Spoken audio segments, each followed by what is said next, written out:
Chapter 7. A Night Adventure. Penny gave a smothered little cry. She whirled around, ready to fight off her attacker, and then laughed shakingly. The person who held her was Mrs. Comstock, looking ridiculous in an old-fashioned high-neck nightgown and curlers sticking from her head like a porcupine. "Oh, Mrs. Comstock," Penny gasped. "I thought a big bad ghost had me that time for sure." "What are you doing in this room?" demanded the woman sternly. "Why, your room is across the hall," said Mrs. Comstock tartly, assuming that the girl had become confused in the darkness. "Do you walk in your sleep?" "Well, not very often," Penny stammered. "I'm sorry I caused you so much annoyance. I'll run back to my room now." Without giving the woman an opportunity to question her further, she quickly fled. Mrs. Comstock closed the door of room 7 and turned the key in the lock. Then the house once more settled down for the night. Penny was glad that Louise and Laura had slept through the disturbance. She had no intention of revealing to them what had happened. Now that she was in her bed, snuggled down under the covers, her fears seemed silly. "I'm getting worse than Laura," she accused herself. "No one was in that room, of course. And it was all imagination, thinking even for an instant that those eyes were looking at me." Chuckling because Mrs. Comstock had given her such an uncomfortable moment, Penny curled up and went to sleep. She did not awaken until early morning, when someone pounded on the door. "6 o'clock, Mrs. Comstock shouted. "Time to get up, Laura." Still in a sleep-dazed condition, Laura slipped out of bed and started dressing. She remained weary from her previous day's work, but offered no complaint. "I suppose we may as well get up too," Penny sighed.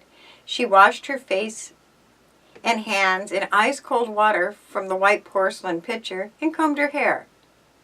"Is one of my eyes out of place, or is that a cracked mirror?" she asked, turning to Laura. "It's the mirror," the girl laughed. "I couldn't be sure," said Penny, "after last night." Laura interrupted with a loud voice from the foot of the stairs. "Are you up?" "Coming," answered Laura nervously. She started for the door when Penny caught her by the hand. "Laura," she said soberly, "this will be our last chance to talk. Won't you come home with me? I'm sure you'll never miss this place." "I know that," Laura agreed. "Then come back to Riverview with me. You may stay at our house until you find work." Laura shook her head. "Thank you, Penny, but I can't impose upon you. I am determined to be self-supporting." Releasing her friend's hands, Laura ran out of the room, hastening down the stairway to the kitchen. An hour later, when Penny and Louise had ready to take their leave, she had only a moment to talk with them.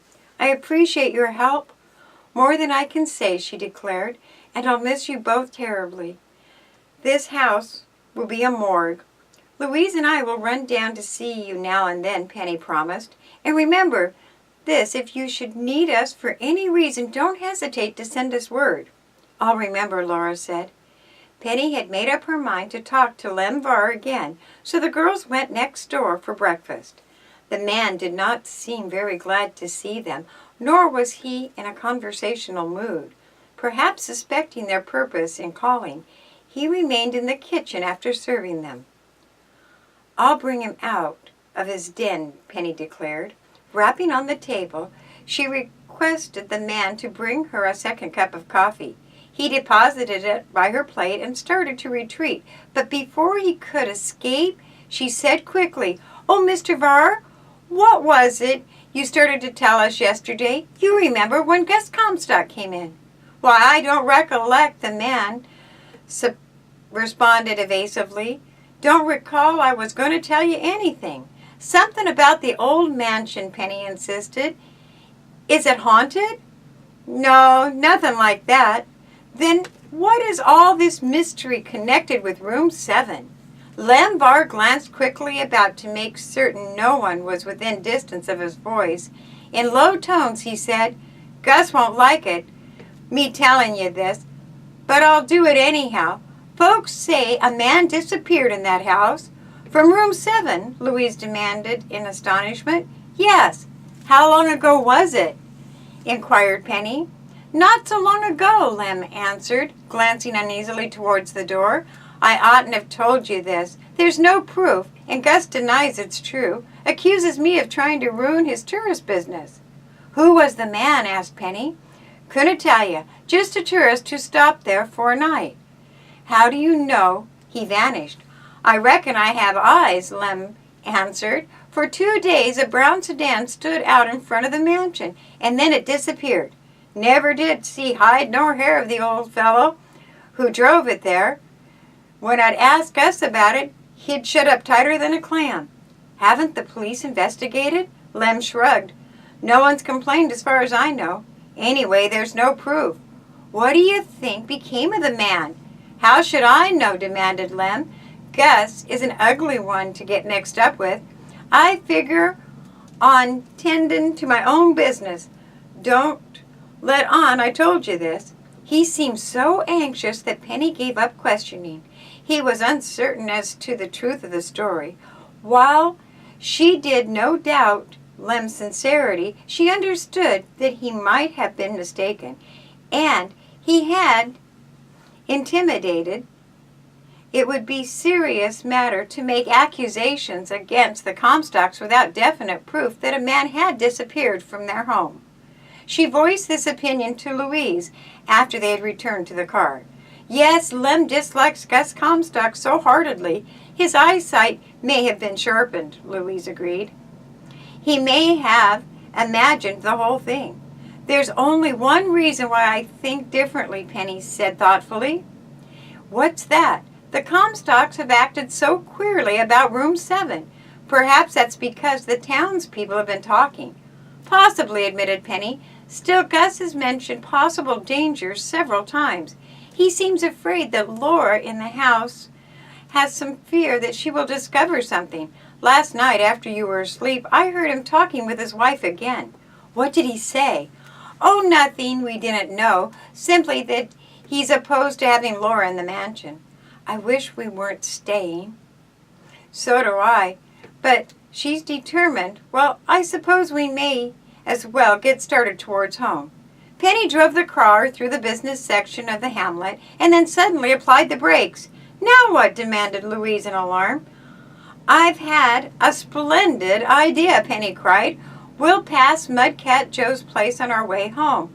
Why not buy a basket of food and some clothing for the children? We could drop it off without taking very much time. It would be appreciated, I'm sure, Louise acknowledged. The town boasted only one store which the girls could locate. They bought a large basket of food, added a sack of candy for the children, stockings, overalls, and several items of underwear. I don't dare spend any more, Penny said. We might have car trouble on the way back home, and I'd be flat broke. When the proprietor carried the basket to the automobile, she sought to draw him into conversation, mentioning casually that a friend of hers had taken work at the old mansion. The storekeeper gave her a quick, penetrating glance, but offered no comment. He deposited the groceries and returned to his waiting customers. Before Penny could remark upon his manner, Louise nudged her elbow. Look over there, she whispered. Not far away stood Sing Lee, leaning indolently against the building. He had been watching the girls. Upon seeing that he too was under observation, he nodded and shuffled away. Did you notice how intently he studied us? Louise asked. We seemed to be a curiosity. Penny climbed into the car. If you ask me, she said with conviction, everyone in this town is a bit queer. I'm glad we're leaving it. Do, do, do, do.